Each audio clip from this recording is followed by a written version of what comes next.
The holy martyr Zoya was the wife of Saint Hesperus, and they suffered in the 2nd century during the persecution under Emperor Hadrian. They had been Christians since their childhood, and they also raised their children, Cyriacus and Theodulus, in piety. They were all slaves of an illustrious Roman named Catulus, living in Italia, Asia Minor.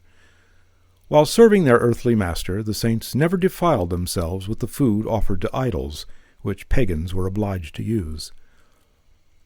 Once Catulus sent Hesperus on business to Tritonia. Saints Cyriacus and Theodulus decided to run away, unable to endure the constant contact with pagans. Saint Zoya, however, did not bless her sons to do this. Then they asked their mother's blessing to confess their faith in Christ openly, and they received it.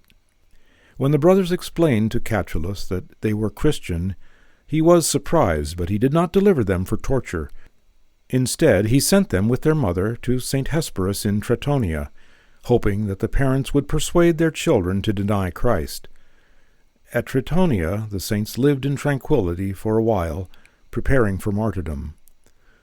All the slaves returned to Attalia for the birthday of Catulus's son, and a feast was prepared at the house in honor of the pagan goddess Fortuna.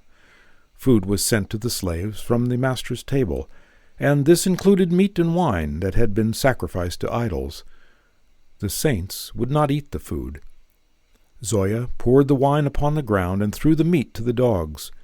When he learned of this, Catulus gave orders to torture Zoya's sons, Saints Cyriacus and Theodulus.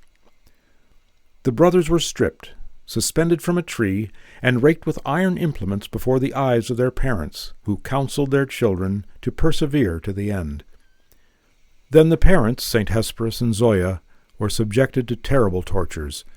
Finally they threw all 4 martyrs into a red-hot furnace, where they surrendered their souls to the Lord. Their bodies were preserved in the fire unharmed, and angelic singing was heard, glorifying the confessors of the Lord.